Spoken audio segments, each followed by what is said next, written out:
Bem, boa noite mais uma vez, meus irmãos. Que a paz de Cristo esteja conosco, né? E vamos aqui dar início a esse estudo maravilhoso. E a palavra viva. E nós aqui vamos compreender o que é essa palavra viva, o que ela representa para nós, né? E desde quando ela existe, né? A palavra viva já está dizendo, ela não é morta, né? Ela é viva e nos dá vida, né? Vamos iniciar com um texto, uma pergunta que diz: qual é a natureza da palavra de Deus e o que ela faz?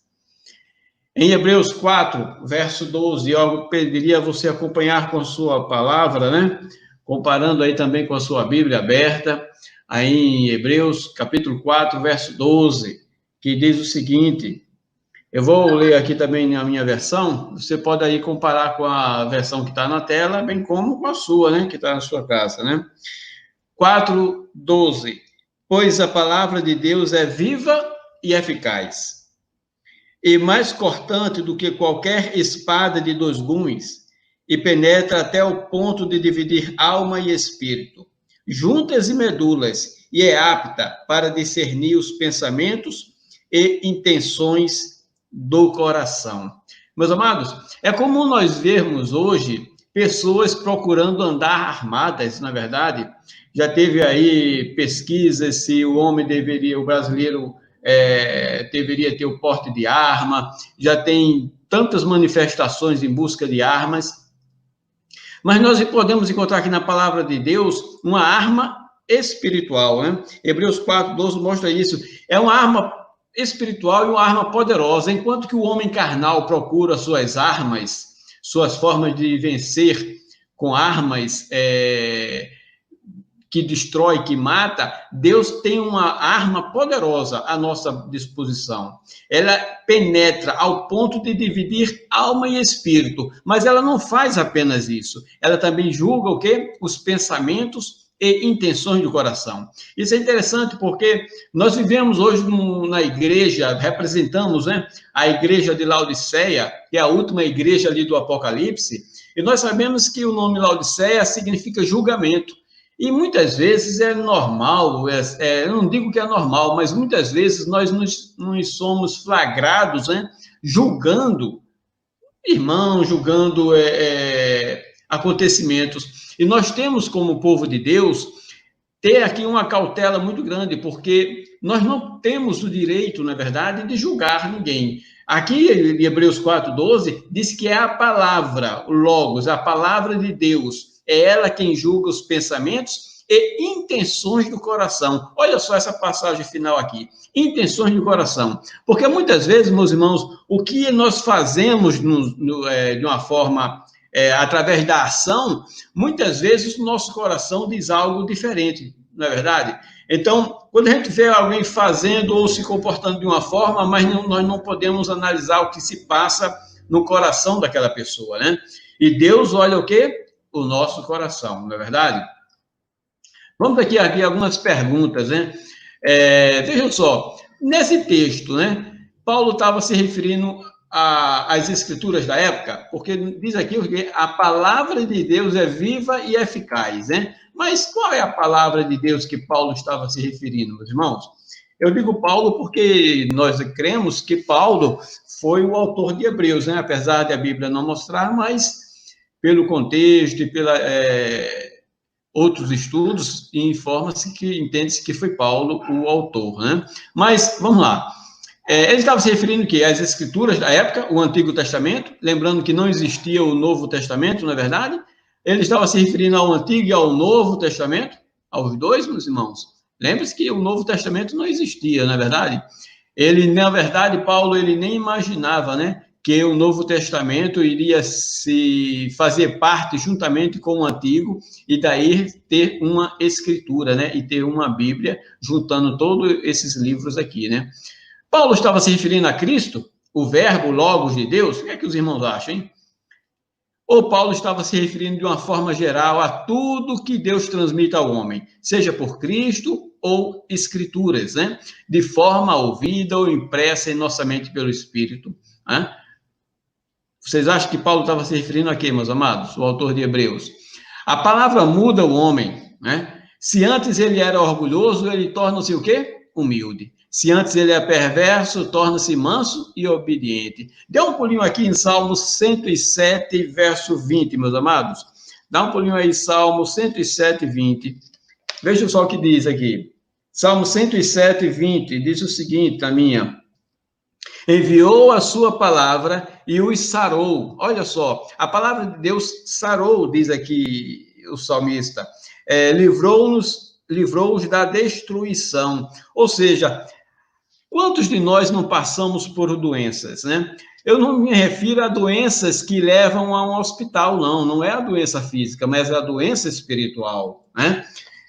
E diz aqui que a palavra de Deus nos cura, e com certeza ela nos cura da nossa doença espiritual. Muitas vezes somos orgulhosos e ela nos torna o quê? Humildes, somos perversos e ela nos torna manso e obediente. Dê um pulinho agora aqui em Isaías, capítulo 55, verso 11, meus amados.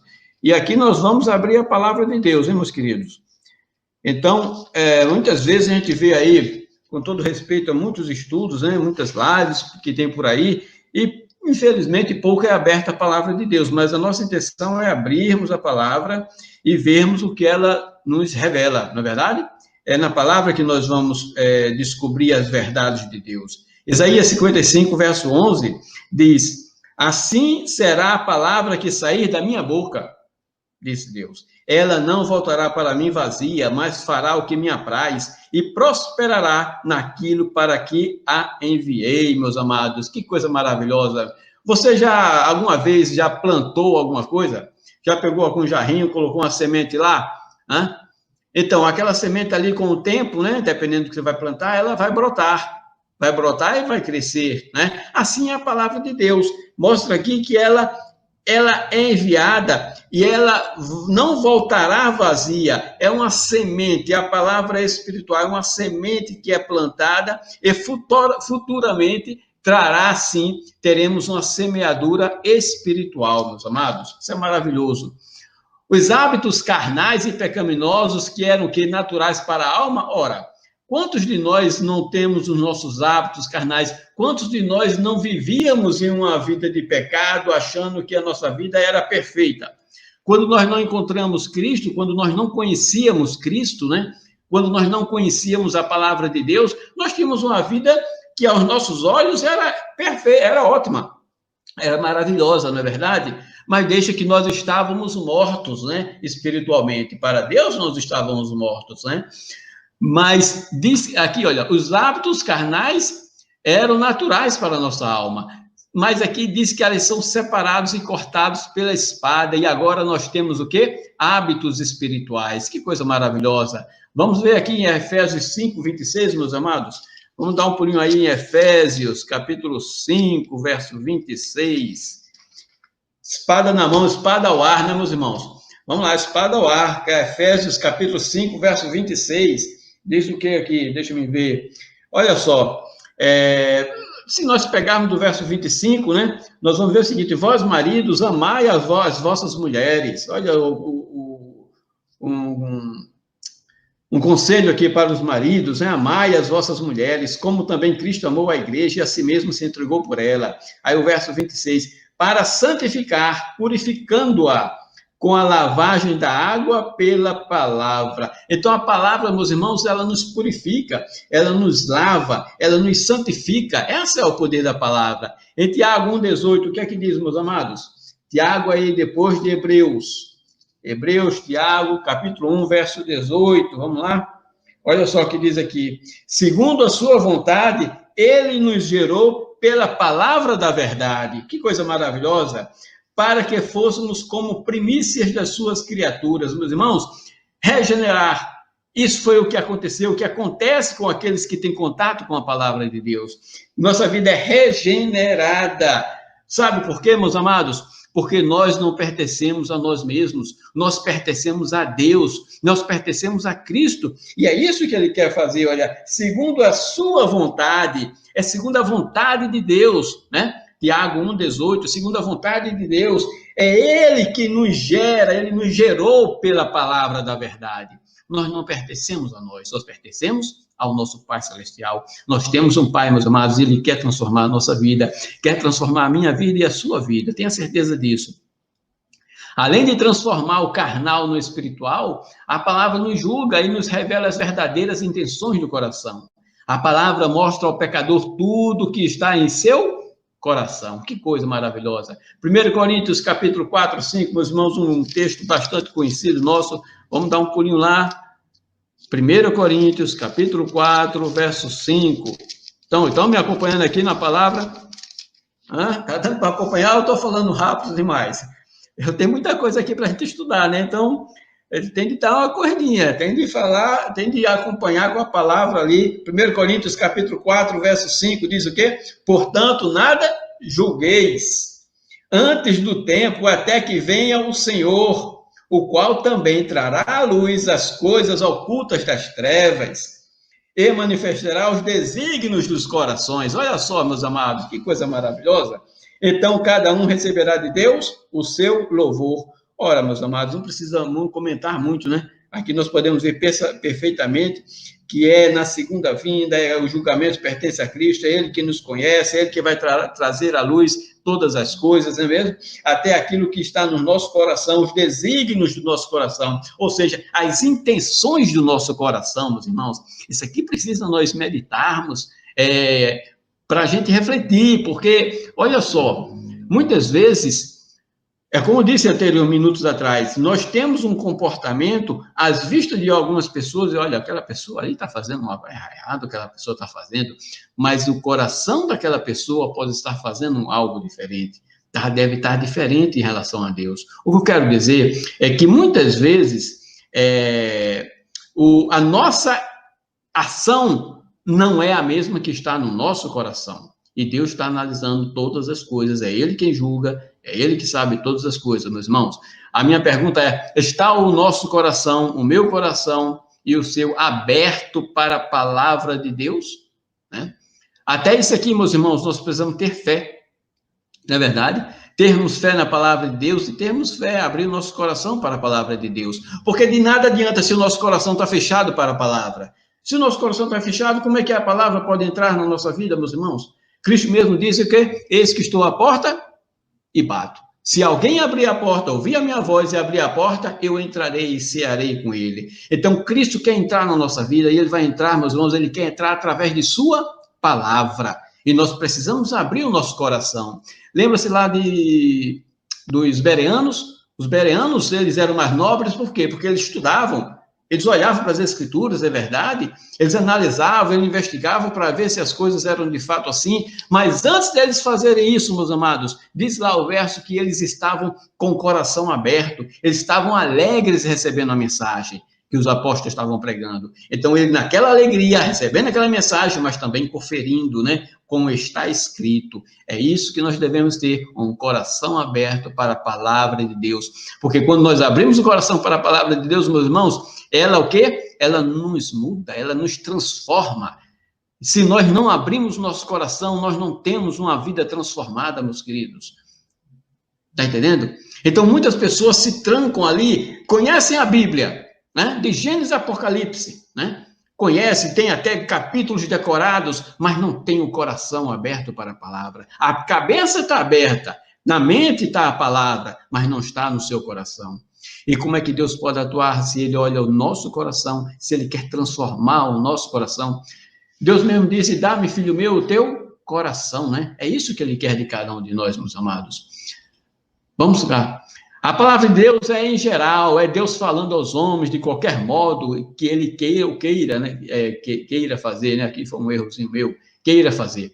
Pode ser transmitida aos homens sob grande variedade de maneiras, mediante os profetas, não é verdade? A gente vai para o Antigo Testamento, a gente vê os profetas falando com o povo de Israel, trazendo mensagens para eles. Aquelas mensagens provinham de onde? De Deus, era Deus que trazia.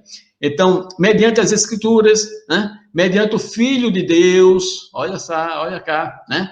Em sua vida e ministério, mas sempre com o poder do Espírito, né? Ouça o que o Espírito diz às igrejas, né? Então, meus amados, é isso, a palavra de Deus é isso aí de uma forma geral, são as Escrituras, é o nosso Senhor Jesus Cristo, né? Então, vamos avante, meus irmãos. Segundo Estevão, quem falou com Moisés, como eram essas palavras e como muitos a trataram, né? Vamos dar um pulinho aí. Em Atos, capítulo 7, verso 38 e 39, Atos 7, meus irmãos, vamos abrir a palavra aí no livro de Atos, capítulo 7, verso 38 e 39. Olha só o que aqui diz aqui, meus amados. No último, 7:38, né? Quem crê em mim, disse Jesus, né? Como diz a Escritura, do seu interior fluirão rios de água viva. Que coisa maravilhosa. Isto ele dizia do Espírito, que haviam de receber os que nele crescem. O Espírito Santo ainda não fora dado. Opa, desculpa, meus amados, eu errei feio aqui. Eu não estava olhando para a Bíblia aqui. Atos, eu estava em João 7, meus amados, me perdoe. Atos 7, 38 e 39. Atos 7, 38 e 39. Este é o que esteve entre a congregação no deserto, com o anjo que lhe falava no Monte Sinai e com nossos pais, o qual recebeu as palavras de vida para nos dar, ao qual nossos pais não quiseram obedecer, antes o rejeitaram. E em seu coração voltaram ao Egito. Olha, o que a gente pode tirar daqui? Olha as coisas, essa palavra é muito maravilhosa, meus irmãos. Primeiro que a gente vê aqui que existe uma congregação. Essa congregação é eclésia, né? Ela significa o quê? Igreja, não é verdade? E ela estava onde? No deserto. Quem é que estava lá? Moisés, hein? O que diz aqui o texto, o contexto todo é falando de Moisés. Você pode ver no verso 37, né? Que Moisés estava presente. Então, Moisés estava ali guiando, Moisés e quem mais? Olha só o que é o que diz o texto. Moisés estava na igreja, num deserto, com o quê? Com um anjo que ele falava. Quem era esse anjo, meus amados? Ora, se a gente olhar o contexto aqui, nós vamos ver que esse anjo aqui era o anjo do Senhor, né? E quem era o anjo do Senhor? Cristo Jesus, né? Era Jesus, o novo anjo do Senhor, era ele que estava presente. Meus amados, aqui é uma coisa muito clara que precisa ficar em nossa cabeça. Eu acredito que todos nós sabemos, né? Todos nós sabemos, mas eu quero falar para talvez aquela pessoa que não saiba. Quem sempre se apresentou no Antigo Testamento, quem foi? Cristo. Cristo Jesus, meus irmãos. Então, o anjo do Senhor era Cristo. Então, aquelas passagens, toda aquela passagem, então disse Yahvé, então disse Adonai, e Adonai falou, e o Senhor falou, era Jesus, era Cristo falando. Ele estava ali como representante de Deus. Olha, meus amados, Deus, o Pai, o Todo-Poderoso, diz a palavra que jamais foi visto, né? Jamais foi visto. Jesus disse, ninguém jamais viu a Deus, né? O apóstolo Paulo diz que ele habita em luz, o quê? Inacessível, meus amados. Então, é um Deus todo-poderoso, cheio de glória, que habita em luz inacessível, nunca foi visto. Jesus chega ao ponto de dizer, ninguém nunca ouviu a sua voz, né? O próprio Jesus diz isso. Então, todas as aparições que nós encontramos no Antigo Testamento, toda forma de falar, quem era que estava falando na verdade? Era Cristo, era o Filho de Deus. É Ele quem é o mediador entre Deus e os homens. É Ele que está aqui presente, que estava presente lá na congregação no deserto, na igreja no deserto. É Ele que está aqui conosco, né? Ele mesmo disse, olha, onde estiverem 2 ou 3 reunidos, aqui eu estou presente. Não é verdade? Eis que estou convosco todos os dias, disse Jesus, até a consumação dos séculos. Isso é maravilhoso, meus irmãos. Então, o que nós podemos tirar mais aqui? Rapidinho aqui, tirarmos aqui. Olha só que coisa maravilhosa. Diz que eles receberam o quê? Palavras vivas. Não eram palavras mortas, mas eram palavras vivas. A palavra de Deus, ela é viva. Para transmiti-las a nós. Mas nossos antepassados se recusaram ao quê? A obedecer-lhe. Pelo contrário, rejeitaram-no e em seus corações voltaram para o Egito. Que coisa absurda, meus amados. Que coisa, olha só. Quer dizer que o povo de Israel, Paulo está dizendo aqui, que eles, aliás, Estevão, né? Dizendo que eles estavam no deserto, mas o coração estava onde? Exatamente. Estava no mundo antigo, estava lá no Egito, estava na vida passada dele. A pergunta hoje que eu faço para nós, meus irmãos, que eu faço para mim e para cada um de nós, eu quero que você também faça para você. Onde está o seu coração? Onde é que está o nosso coração? Será que o nosso coração está hoje aqui na palavra? Ou está olhando para o nosso passado, querendo voltar ao passado? Será que estamos com saudades do nosso passado, meus amados? Aqui o povo no Egito, o povo no deserto, estavam lá, não obedeceram, né? Por quê? Porque os seus corações estavam onde? No Egito. Que coisa triste, né, meus amados? Seus corações não saíram do Egito, queriam voltar para o Egito, né? As palavras que Moisés recebeu no deserto, no Deuteronômio 8:16, você dá uma consultada lá, você vai ver que vamos dar um pulo ali, vamos lá, né? Vamos lá. Deuteronômio capítulo 8, verso 16. Veja lá que ele tem a mesma referência à congregação, né? A assembleia, a igreja, né? Em 8:16, olha só. Deuteronômio 8:16. Que no deserto te sustentou com maná. Desculpa, aqui está falando do maná. Que no deserto te sustentou com maná, que teus pais não conheceram, a fim de te humilhar e provar e afinal te fazer bem. Ali é a palavra, é um símbolo que ele pega aqui para falar da palavra em referência ao maná que eles receberam, tá certo? Então, o maná, que seria a palavra de Deus, e nós vamos ver no próximo texto isso aí. Então, olha só, foi o próprio Cristo como mensageiro, né? Como mensageiro do Senhor, porque anjo quer dizer mensageiro, tá certo? Então, quando diz o anjo do Senhor, é mensageiro do Senhor. Então, foi o próprio Cristo quem deu aos antepassados de Estevão essas palavras, né? Através de seu Espírito. Em 1 Pedro 1, verso 11, mostra justamente isso, que o Espírito de Cristo estava sobre quem? Estava sobre os profetas, tá? Lá no Antigo Testamento, o Espírito de Cristo estava sobre os profetas e impulsionando a eles, fazendo eles indagarem quando haveria de vir o Messias, né? Em 1 Pedro 1, verso 11.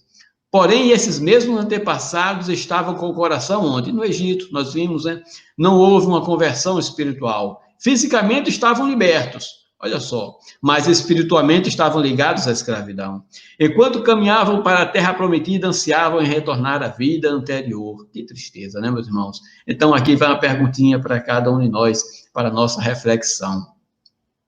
O que disse Cristo de suas palavras e como alguns iriam recebê-la? Né? Olha só, em João capítulo 6, versos 63 e 64, meus irmãos, João 6, 63, 64, vamos ver aí o que é que diz aí, meus amados.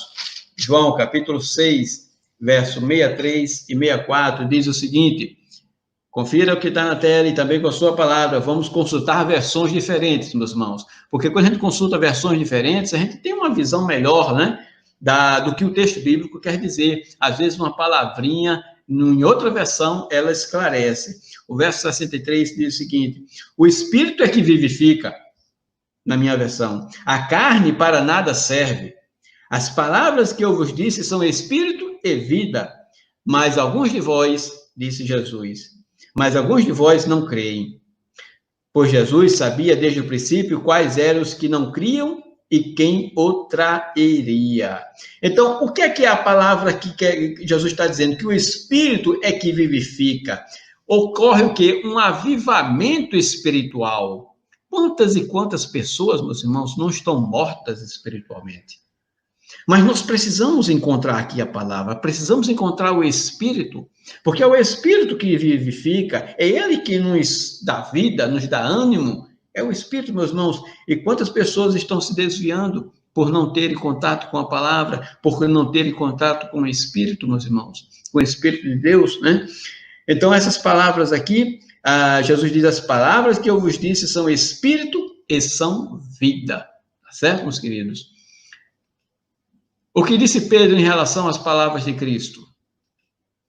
Então, disse Jesus aos 12, João 6, 67 a 69.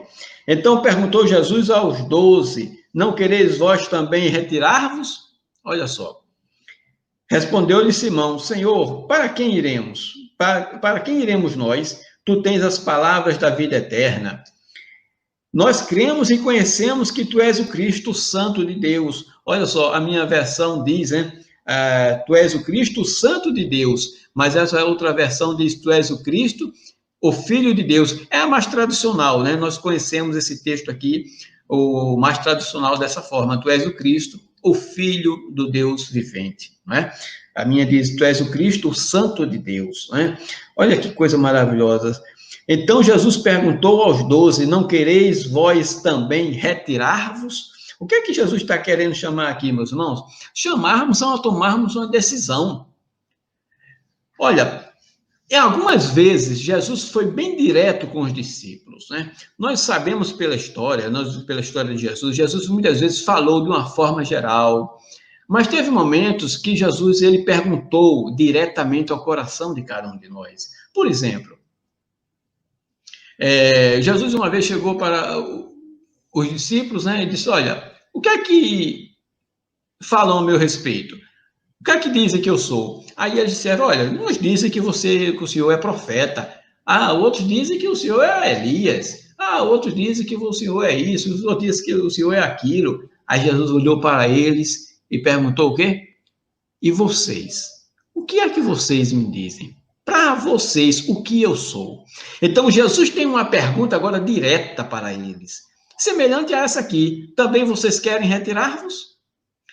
Na pergunta anterior, o Pedrão, ele disse lá, né?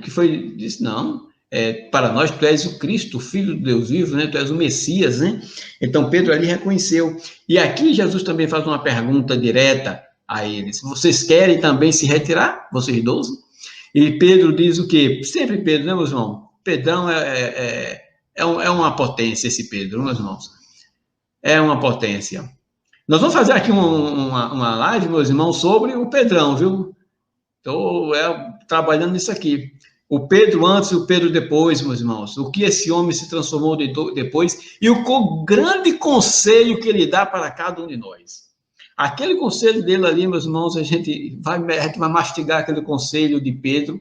E eu tenho certeza que depois que nós mastigarmos bem, saborearmos o conselho de Pedro, na próxima live aí na frente, nós vamos fazer, nós vamos degustar, nós vamos ingerir de uma forma maravilhosa. Eu oro para que a gente venha compreender perfeitamente os conselhos do apóstolo Pedro para nós. Então, Pedro diz o que aqui? Responde a Jesus. Senhor, essa palavra Senhor, que está aqui, curios, né? É aquele a quem uma pessoa ou coisas pertence. Então, não é um Senhor apenas por questão de respeito, tá entendendo?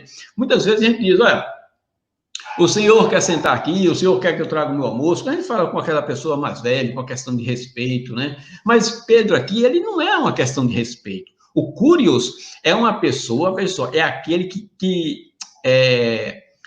a quem uma pessoa ou coisas pertence. Ou seja, eu sou escravo do meu Senhor. Tá entendendo? É isso que Pedro está querendo dizer.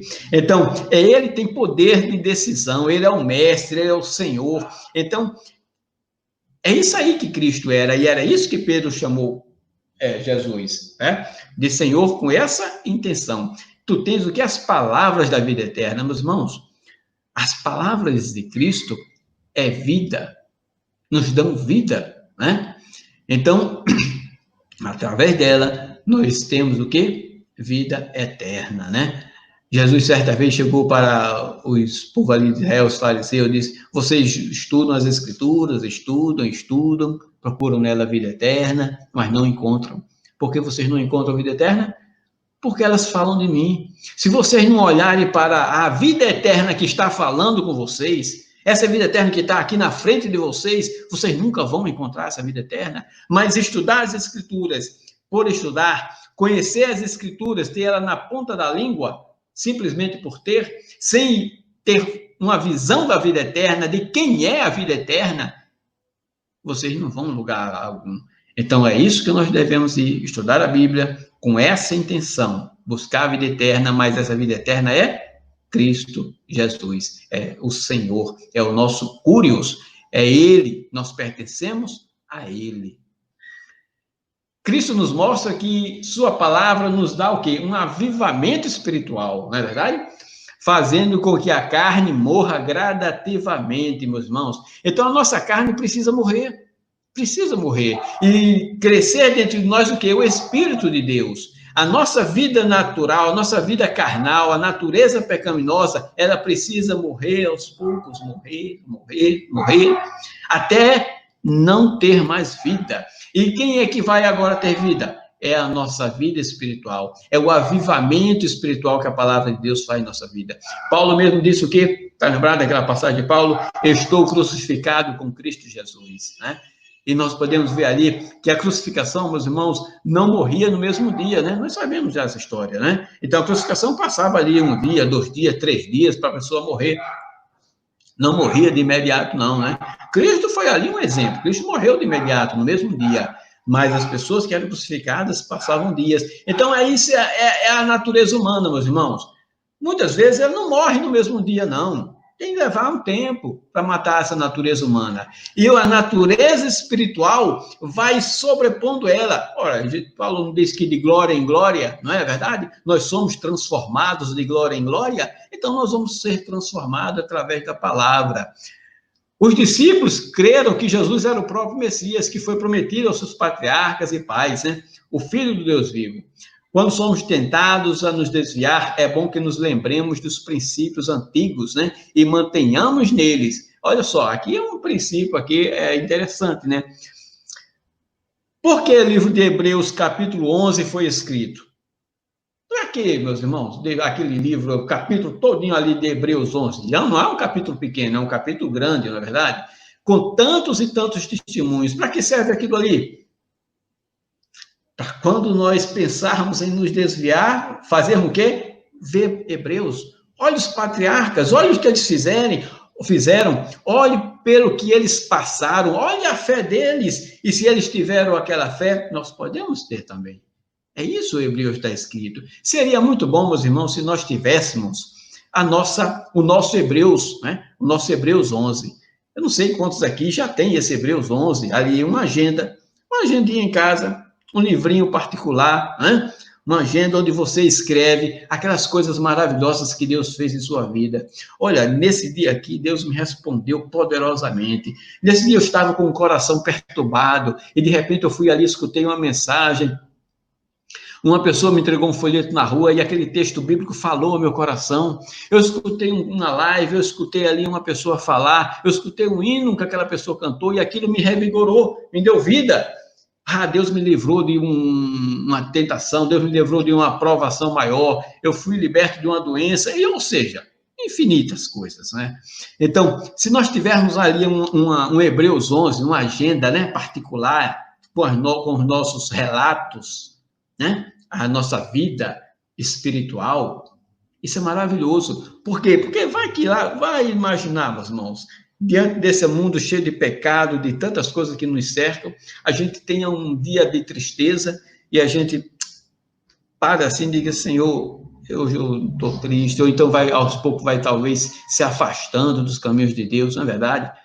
Mas aí quando a gente vai para a nossa agenda, o livrinho particular, a gente revê, né? É como aquela história dos casamentos, né? Às vezes, o casamento é muito maravilhoso, tira fotos, né? Aquela festança, tudo muito bom. Tudo, o marido, o esposo com o sorriso aqui, a noiva também, né? Então, é tudo uma maravilha, né? Mas nós sabemos que com o decorrer, com o tempo, muitos casamentos, né? Não todos, mas muitos casamentos passam por problemas, na verdade. E, infelizmente, o que acontece muito hoje, muitas separações, né? E talvez ali algumas pessoas ali, antes de se separar, vai o quê? Vai no álbum de casamento, né? Pega aí o álbum de casamento, aí abre aquele álbum e fica revendo aquelas fotos, revendo quando conheceu ele ou quando ele conheceu ela, revendo aquele momento maravilhoso que foi o casamento, revendo que aquele casamento trouxe um filho, outro filho, e você começa agora a lembrar daquelas coisas maravilhosas que do seu passado, aí o que é que ele faz? Ele dá ânimo, aí você diz, olha, não, eu tenho de me focar nisso aqui, né? Isso aqui é o meu passado e também é o meu futuro, né? Então é bom a gente pensar e meditar nisso, meus amados. Lembremos sempre da pergunta de nosso Senhor: quereis vós também retirar-vos, né? Abandonaremos e nos afastaremos do nosso Redentor? Para quem iremos, né? Somente Ele é capaz de dar a salvação por meio dos perdão dos pecados. Meus amados, eu boto esses comentários aqui porque, como isso vai ficar em PDF, né? Então, fica melhor. Quem vai pegar depois, não vai assistir a live, vai estar no PDF, você, no PDF, tem um comentário, né? Então, qual a lição que Deus queria dar ao povo de Israel em relação ao maná? Qual a lição? Então, lembre-se lá que Deus deu um maná, não foi? Então, o povo estava no Egito, comendo tudo que não presta lá no Egito. Comia de tudo, meus irmãos. A comida do Egito não era comida de escravo, não era comida de rei. Não é verdade? Então, o faraó, José, aquele rei, tudo é uma comida boa. Agora, o povão, o escravo, eles comiam comida. Então, Deus tirou aquele povo e deu a eles o quê? Maná, no deserto. Que comida maravilhosa, né? Mas qual é a lição que Deus queria dar àquele povo? Deuteronômio, capítulo 8, verso 3. O que é que diz aí, meus irmãos? Deuteronômio 8, 3. Veja só, a minha versão. Ele te afligiu e te deixou ter fome. Depois te sustentou com maná que não conhecias e que os teus pais também não conheceram, para te dar a entender que não só de pão vive o homem, mas de tudo que sai da boca do Senhor. Que coisa maravilhosa. Você já teve fome da palavra de Deus? Fome todos os dias nós temos, né? Fome física, não digo a fome espiritual, a fome da palavra, né? Eu não sei se já aconteceu com você, só eu dizer, comigo já aconteceu, já teve casos, momentos na minha vida, de eu passar, assim, por exemplo, uma semana sem pegar na palavra, acredita, meus irmãos? Pois é.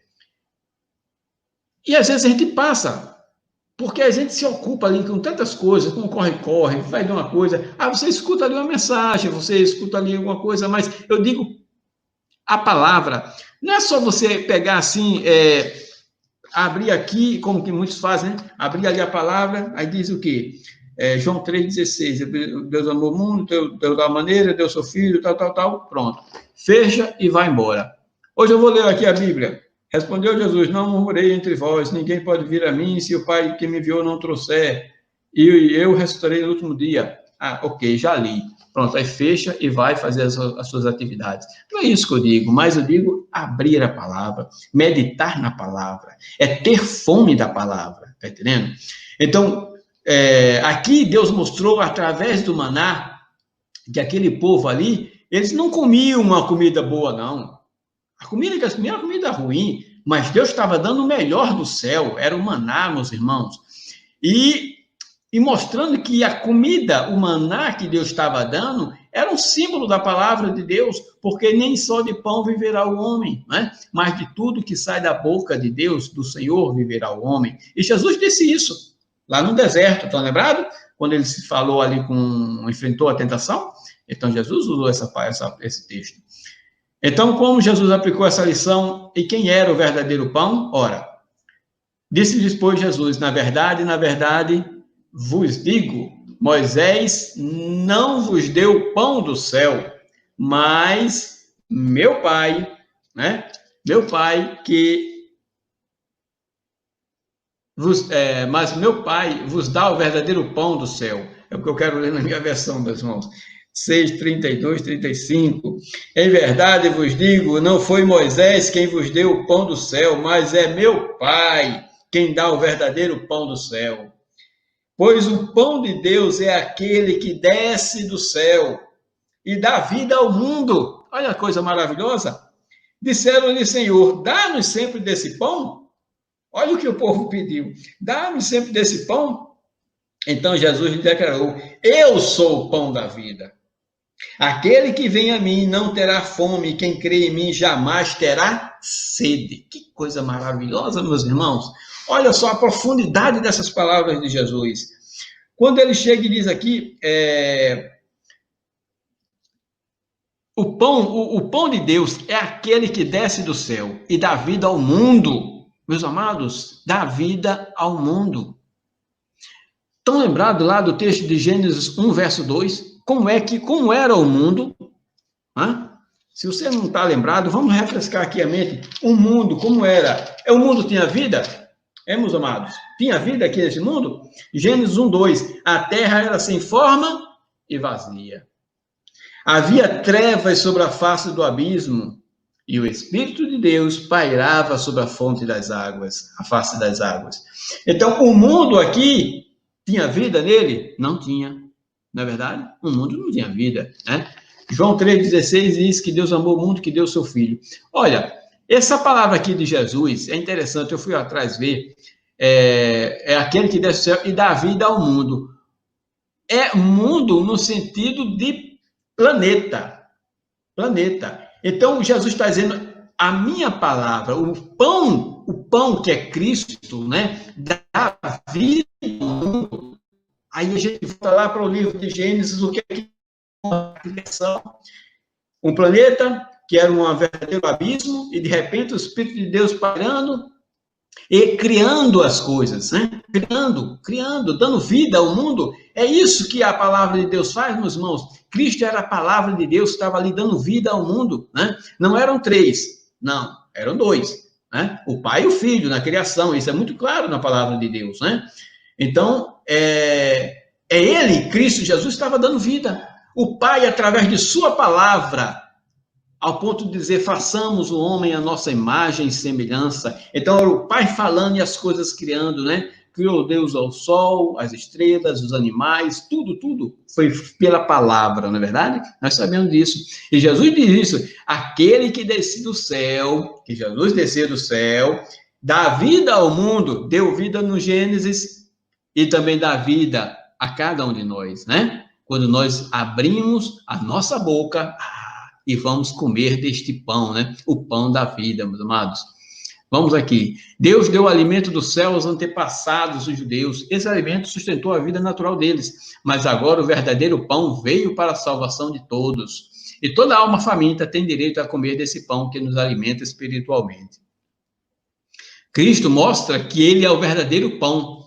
Ele é para a alma aquilo que o pão é para o corpo, pois nutre e sustenta a vida espiritual, né? É Cristo, meus irmãos. Aqui, nós precisamos entender perfeitamente, eu sei que vocês entendem. É Cristo quem nos sustenta, né? É Cristo que é o nosso alimento para a nossa alma, meus irmãos. Sem Cristo nós não somos nada. Sem Cristo nós chegamos a lugar algum. Sem o Espírito de Cristo em nossas vidas, nos movendo, nos movimentando, nos dando ânimo e vida, nós não chegaremos a lugar algum. Ele é o pão que veio do céu. Com essas palavras, ele mostra de onde veio, a sua origem, né? Veio do céu. Nós somos da terra, ele é do céu, né? Não esqueçamos disso, nunca, né? Digamos com inteligência e fervor, Senhor, dá-nos sempre deste pão. E aí eu pergunto, tem você fome da palavra? Vamos à palavra, vamos nos alimentar desta palavra, vamos nos alimentar deste pão, deste maná que desce do céu para cada um de nós, meus irmãos. Jeremias e o salmista relatou o prazer de comer desse pão. O que é que Jeremias diz? Jeremias 15, verso 16. O que é que diz aí, meus irmãos? Eu estou correndo aqui para a minha palavra aqui. Jeremias 15, verso 16. Olha só.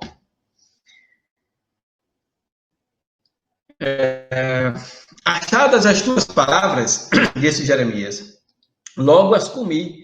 Elas me foram gozo e alegria ao coração, pois pelo teu nome me chamam, ó Senhor Deus dos exércitos. Olha só, meus irmãos, todos nós temos nossos momentos de alegria, não é verdade? Todos nós temos momentos de alegria. Existe a alegria por ter nascido um filho, alegria por estar aniversariando, mais um ano de vida, alegria por ter acordado, estar com vida, alegria, todos nós temos nossos momentos de alegria, por vermos uma pessoa que faz tanto tempo que nós não vemos, né, e de repente se encontra aquela pessoa, aquela alegria, aquela festa, né, ao receber familiares em casa, né, tudo é alegria. Mas para Jeremias diz o quê, ó? Achando as tuas palavras logo as comigo. E elas foram gozo, elas foram alegria para o meu coração. O que é que ele quer mostrar aqui com isso? Que é uma alegria espiritual, meus irmãos. Então, é isso que Deus, ele olha sempre para nós, a nossa alegria espiritual. A alegria física, externa, é muito bom, muito maravilhosa, mas Cristo quer muito, Deus quer nos mostrar, quer nos dar uma alegria interna, uma alegria no nosso interior, é uma alegria espiritual, né? É isso que ele quer nos mostrar. E, mais uma vez, mostra aí que a palavra é um alimento, né? E o salmista diz, ó, quão doces são as tuas palavras ao meu paladar, mais doces do que o mel à minha boca. Oh, coisa maravilhosa. Ezequiel comeu do maná, meus irmãos, Ezequiel comeu também. Nós vimos aqui, olha, que o salmista comeu, Jeremias comeu, né? Aí ele comeu, mas comeu, Jesus, ele, quando chegou aqui, ele chegou para um momento lá com os discípulos, com o povo, né? Ele disse, olha, vocês têm de comer da minha carne.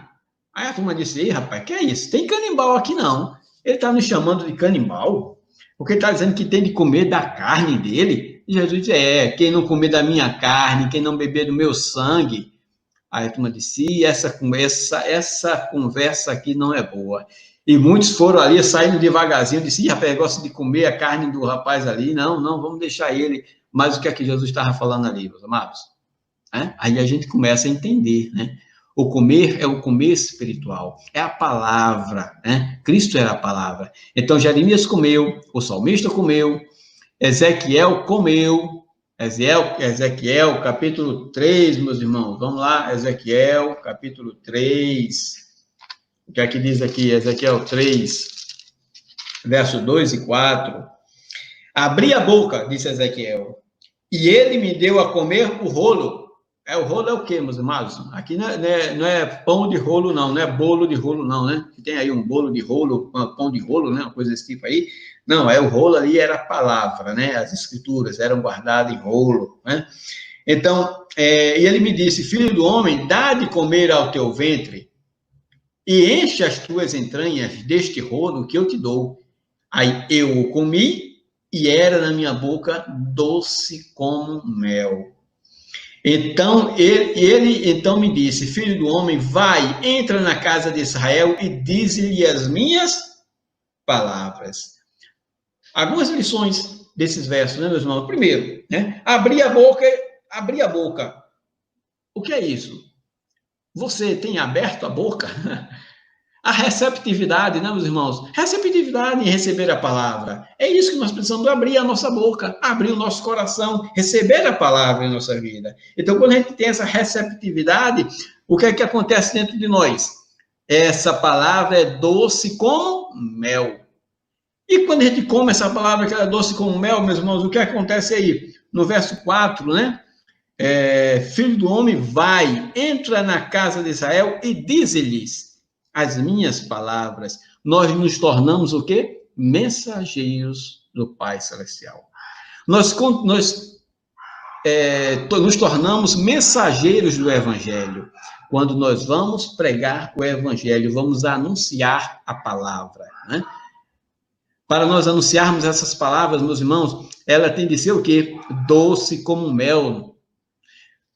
Imagine aí você quando come um alimento saboroso, né? Aquela comida gostosa que você faz ali, aquele prato especial, uma receita nova, que você se delicia, o que é que você faz? Você quer contar, você quer chamar ali a sogra, né? Ou o sogro, chama ali algumas pessoas, olha, vem comer aqui esse prato que eu fiz, eu me deliciei, eu vou fazer de novo aqui, chama um amigo, uma amiga, né? Vem cá, olha, eu vou fazer aqui um prato especial. Ou seja, você quer compartilhar aquele prato com aquelas pessoas, não é verdade? Agora, quando você come uma comida ruim, né? Quando aquela comida é ruim para você, você não gosta daquela comida, você vai compartilhar? Você vai querer que os outros comam? Você vai fazer aquela comida para a sua visita? Não vai, né, meus amados? Então é isso, a palavra de Deus, quando ela é doce dentro do nosso ventre, o que é que a gente faz? Quer compartilhar com as pessoas, né? É isso que o profeta Ezequiel fez. Aliás, a ordem, né, foi dada a ele para ele fazer, né? E ele foi, meus irmãos, ele fazia, o que Deus mandava, ele fazia, viu? Deus revelou a sua palavra ao mundo, como foi que ele revelou? Através 8h30, tem aí uns 10, 15 minutos, vamos lá. Como Deus revelou sua palavra ao mundo, meus irmãos. Olha aí um texto muito conhecido nosso, né? Muito conhecido. Não precisa a gente entrar em muitos comentários aqui, mas mesmo assim nós vamos fazer alguns comentários, né? Então, Deus revelou sua palavra ao mundo através de quê, meus amados? De quem? Exatamente, Cristo Jesus, né? Então, o verbo estava com Deus, no princípio era o verbo é o que aqui, meus amados? Logos significa palavra, não é verdade? O verbo é a palavra. No princípio era a palavra, e a palavra estava com Deus, e a palavra era Deus. E o verbo, a palavra se fez carne. Veja só, a palavra de Deus, a palavra se fez carne e habitou entre nós, e vimos a sua glória como a glória do unigênito do Pai, cheio de graça e de verdade. Meus amados, esse texto de João, o capítulo 1 de João, é delicioso quando a gente para refletir nele. E Apocalipse 19:13 mostra mais uma vez, né, que quando Cristo voltar, né, o Apocalipse 19:13 está falando aqui da volta de Cristo, né? Então, quando Cristo voltar, ele diz que ele chama-se o quê? Ele é a palavra de Deus, né? Ele tem um nome pelo qual se chama a palavra de Deus.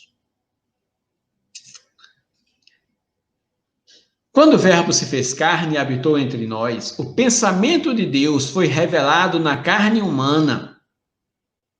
O Verbo, a palavra se fez carne. Então, o pensamento de Deus, o desejo de Deus, a vontade de Deus, o propósito de Deus foi revelado em quem? Na carne humana, através do seu Filho. Quando os homens santos de Deus falaram, inspirados pelo Espírito Santo, o pensamento de Deus foi revelado em linguagem humana. Está vendo aí, meus irmãos? Uma coisa é a carne humana, que era quem? A carne? Cristo Jesus. O outro é a linguagem humana, que é o quê? A palavra de Deus. Em linguagem humana, foram pessoas pecadoras, pessoas humanas que escreveram. Não foram anjos que escreveram, não. Mas Deus, olha, são homens que vão escrever. E eles escreveram a vontade de Deus. Em uma linguagem humana, o pensamento de Deus. As duas revelações de Deus, a carne, através de Cristo, e na linguagem humana, através das Escrituras, são ambas chamadas a palavra, o verbo de Deus, né? E ambas são palavras da vida, não é verdade? Aquele que deixa de encontrar Cristo desta maneira nas Escrituras não se poderá alimentar da palavra vivificante. Ora, o que é que João disse? Jesus disse aqui em João 5,39. Estão lembrados? É um texto conhecido, né? Examinai as Escrituras, porque julgaste ter nela a vida eterna, mas são elas mesmas que testificam de mim. Elas falam de mim, né? Então é isso que nós devemos procurar Cristo na palavra. Agora vamos compreender aqui, abrir um parênteses e vamos compreender um pouquinho do João 1:1, tá certo? Através de um tipo. Uma coisa que nós precisamos entender, meus amados, a palavra de Deus, nós encontramos no Antigo Testamento um tipo do Novo Testamento. Por exemplo, são vários, né? São vários. José era um tipo de Jesus? Era. Moisés era um tipo do Cristo, Isaías era um tipo de Cristo, e Ciro, o libertador, tá lembrado lá que nós estudamos até na lição sabatina? Foi um tipo de Cristo, né? O cordeiro que era imolado era um tipo de Cristo, né? Então, tudo apontava para Cristo, tudo era um tipo de Cristo, tá certo? A gente poderia dar outros exemplos, mas nós podemos ver aqui na criação que o que aconteceu na criação era um tipo também da relação pai e filho, da relação Deus e Cristo, né? Vamos dar uma olhadinha com um pouquinho mais de atenção aqui nesses versos, né? Então, como entender, né, que a palavra, o verbo, estava com Deus e era Deus? Porque, olha só, a gente sabe perfeitamente que existem alguns versos que mostram que Cristo ali era Deus, né? No Novo Testamento, pelo menos 10 textos.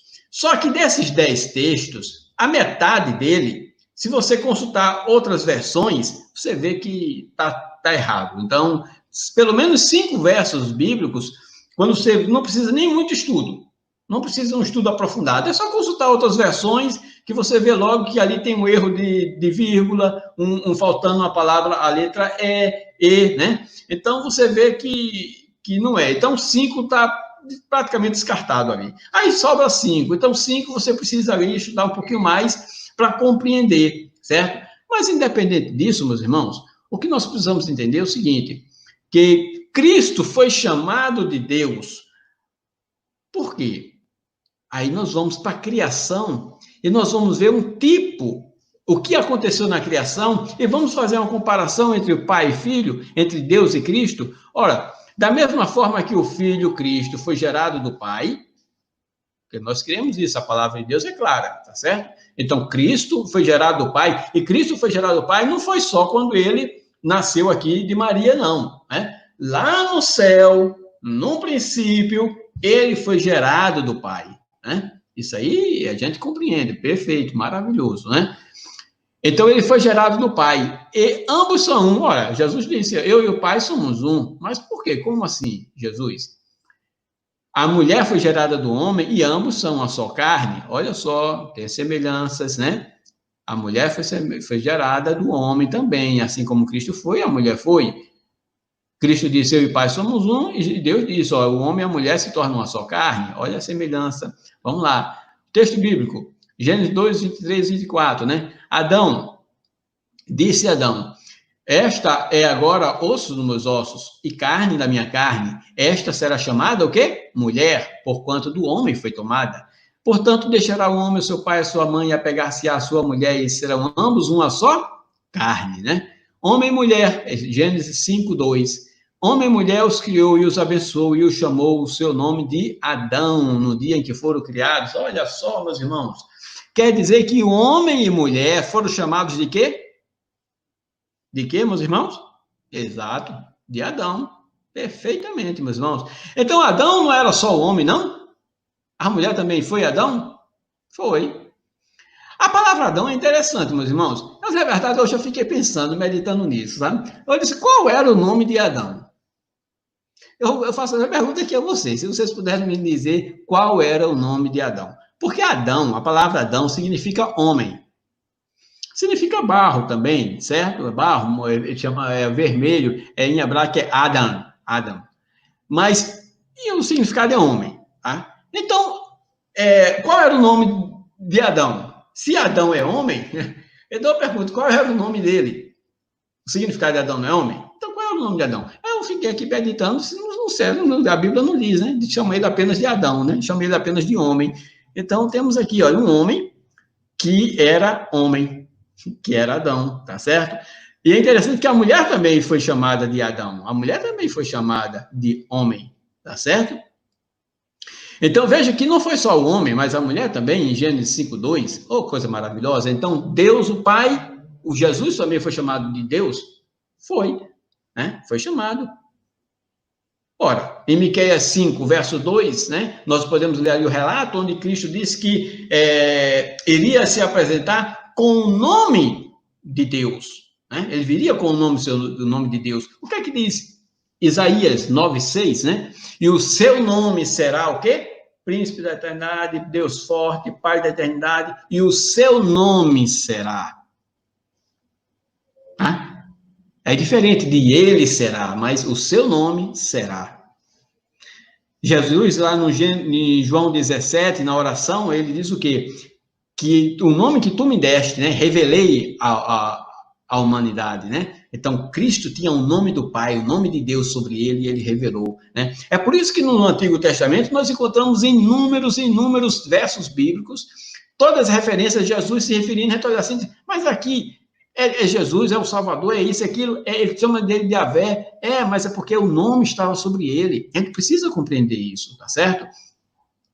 Da mesma forma como a mulher, o nome Adão estava na mulher. Mas quem era verdadeiramente Adão? O homem, né? Perguntinhas para a nossa reflexão. Deus, em sua criação, fez todos os seres viventes, macho e fêmea, tá? Quando Deus criou, ele criou a macho e a fêmea, criou os cachorros, os animais, tudo mais, macho e fêmea. Agora a pergunta é, por que ele criou apenas um homem? E só depois criou a mulher? Em Timóteo de lá, claramente, Gênesis mostra isso, que Deus criou o homem e depois fez o homem dormir, não foi isso? Agora vamos contar a historinha para a criança, né? Fez o homem dormir, e aí tirou dali do homem, fez ali a mulher, né? Então, o que é que ele queria nos ensinar? Será que ele queria ensinar algo? Se nós pegarmos, aí eu volto a dizer, o Antigo Testamento como um tipo do Novo Testamento, o Antigo Testamento como um tipo do livro do Apocalipse. Quando a gente estuda o livro do Apocalipse, você vai ver, você percebe uma coisa, mais um parênteses aqui, meus irmãos, No livro de Apocalipse, nós não encontramos nenhum texto bíblico citando diretamente o Antigo Testamento, dizendo assim, está escrito no Antigo Testamento, o profeta falou isso, nós não encontramos, mas nós encontramos tipos, né? Antítipos, encontramos ali referências ao Antigo Testamento. Existem centenas de referências no livro de Apocalipse, tirada do Antigo Testamento, tá certo? Mas só um parênteses aí, fecha parênteses, vamos cá. Então perguntas, né? Se a mulher saiu do homem, tem ela a mesma natureza do homem? Claro, né, meus irmãos? Aí a gente vai lá também para Filipenses, capítulo 2, né? Filipenses 2, verso 6, né, se não me engano, que diz que Cristo tinha o quê? A mesma natureza do Pai, mas não julgou com usurpação o ser igual a Deus, né? Então, a mulher tinha a mesma natureza do homem. Como o homem e a mulher se tornaram uma só carne? Opa!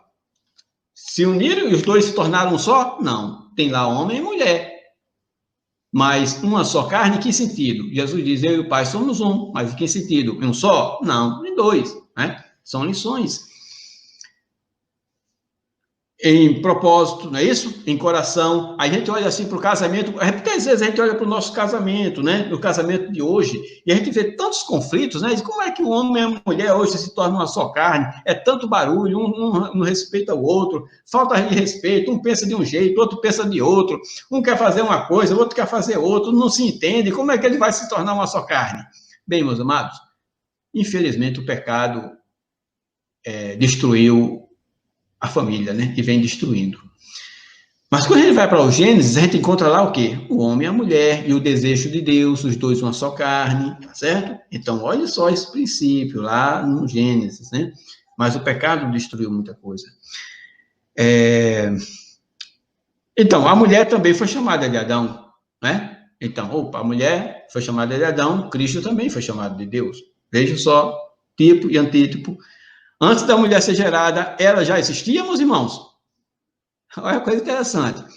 Antes da mulher ser gerada, ela estava no homem? Ela já existia? Antes de Cristo ser gerado, nós sabemos que Cristo foi gerado de Deus, né? E a gente não pode nem mais, como é que foi essa geração? A gente não sabe, a Bíblia não diz, né? A Bíblia diz apenas que Jesus diz, eu saí de Deus, né? Então, e tu és meu filho, hoje te gerei. Então, foi uma geração espiritual. Como foi Cristo foi gerado através da palavra? Bem, são coisas que só no céu que nós vamos entender. Mas o fato é que ele foi gerado. Da mesma forma como a mulher também foi gerada do homem. E se ela foi gerada do homem, automaticamente ela já estava nele. Concorda? Né? Se ele estava lá, então ele saiu um pedaço dele ali, da costela, então ela já estava nele, né? Mesmo que não literalmente ela na frente, mas interiormente, no coração, ela já estava no momento. São reflexões. A mulher, ela viria para ser o quê? Uma auxiliadora, uma ajudadora para o homem. Cristo veio para ser o quê, meus irmãos? Um auxiliador do Pai? Sim. O que diz lá em Provérbios 8, verso 30, não é? Deixa eu dar um pulinho aqui em Provérbios 8, 30, se a minha memória está boa ainda. Pronto, Provérbio 8, 30. Então eu estava com ele e era seu arquiteto. Eu era cada dia as suas delícias, folgando perante ele todo o tempo. Então Cristo era o arquiteto, né? Então Cristo seria ali o auxiliador, o ajudador. Ora, Deus nunca foi visto, Deus não pode vir aqui à Terra. Se não existisse Cristo, meus irmãos, o que seria da humanidade? Os muçulmanos, o islamismo, crê que só existe um. Nós cremos que existe dois, mas o islamismo só crê em um. Eles não creem no que Deus tem um filho. Isso aí é inconcebível na cabeça de um muçulmano, né? Do Islã. Na religião islâmica não existe. É apenas um. Ele está lá no céu e pronto. Nós não temos contato, não existe esse negócio de estar ali, não. Ele se falou através dos profetas, Maomé e outros por aí afora, mas é só um. Mas nós cremos que existem dois, o pai e o filho. Então, o filho é auxiliador. E se não existisse o filho, como seria a nossa salvação? Porque Deus não pode morrer, não é isso? Deus não morre. A Bíblia diz claramente isso. Ele é imortal, é o único imortal.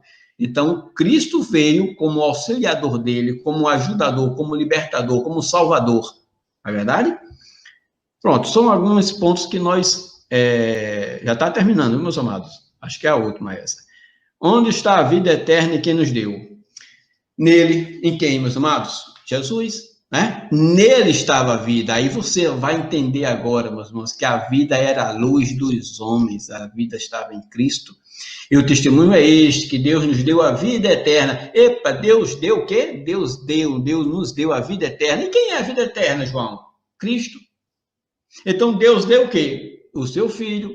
A vida eterna, a vida nele está em seu Filho. Quem tem o Filho, tem a vida. Quem não tem o Filho de Deus, não tem a vida. Em João 5,26, dá um pulinho aí, João 5,26, para a gente terminar, meus amados. João 5,26. Conhecido texto. Assim como o Pai tem a vida em si mesmo, assim também concedeu ao Filho ter vida em si mesmo. Assim como o Pai tem vida em si mesmo, o Pai concedeu, o Pai deu direito, o Pai passou para o Filho ter vida em si mesmo. Aí ele disse: eu sou a luz dos homens. A vida estava em Cristo e a vida era Cristo. A vida eterna é Cristo, é uma pessoa, não é algo, não é uma utopia, é uma pessoa, é Cristo. Ele é a vida eterna, né? Então, quem tem um filho vai ter a vida. Porque tantas pessoas estão morrendo. E eu não falo aqui de morte física, mas de morte espiritual. Quando a gente olha para o mundo aí fora, meus irmãos, nós vamos ver a quantidade de pessoas sem esperança, sem vida, morrendo espiritualmente, morrendo fisicamente, morrendo abatido, com depressão, caindo em desespero com a pandemia do coronavírus. Quantas e quantas pessoas estão aí nesse momento aí clamando, Senhor, eu estou no modo desespero, entrando em depressão por causa do coronavírus. Quantas pessoas não estão nem mais saindo de casa com medo do coronavírus? O que é isso? Morte, meus irmãos. Não é só a morte física, mas é a morte mental, é a morte espiritual, é a depressão. Tudo isso está acabando, está destruindo aquelas pessoas que perderam a fé na vida eterna que é Cristo Jesus. Quando a gente tira esse nosso foco, quando a gente perde essa fé, quando a gente esquece de olhar para Jesus, a nossa esperança se resume no quê? Aqui no mundo, nos cientistas, no que o homem pode dar, no que a minha empresa pode dar, é isso. Não, mas não é isso que Deus quer. Deus quer que a gente olhe para a vida eterna que é Cristo Jesus. É Ele que nós vamos ter a nossa esperança, é nele. Não é aqui nos cientistas que estão aí já querendo dizer que a Terra só tem 50 anos de vida, e eu acho que tem até menos, se brincar, né? Mas nós sabemos que haverá um novo céu e uma nova terra. É isso que nós precisamos ter sempre em mente, meus amados. A carne do homem sem o fôlego de vida não tem nenhum valor. Assim, sem a vida que o Espírito de Deus traz. Todas as formas de religião são nulas. A palavra de Deus é o único meio para que vivamos por meio da fé nele. Procuremos ir a Cristo agradecidos por ele ter declarado que todo aquele que queira ir a ele será recebido. Então, meus irmãos, é isso. Então, a palavra de Deus é o próprio Cristo encarnado, é a palavra, é as Escrituras. Ele é a palavra viva que esteve sobre os profetas, iluminando-os através de seu Espírito. Essa palavra tem vida e é a nossa luz. Devemos nos alimentar dela diariamente e assim teremos uma vida eterna. Que Deus nos abençoe grandemente, meus irmãos. Eu deixo aqui esse texto aqui na tela para nós refletirmos, né? Em Cristo Jesus encontramos a vida. A vida não está em um homem, não está no cientista, não está no médico. O médico pode até nos dar ali uma vida física, né? Nos prolongar a nossa vida com remédios, com tantas outras coisas, né? Mas a verdadeira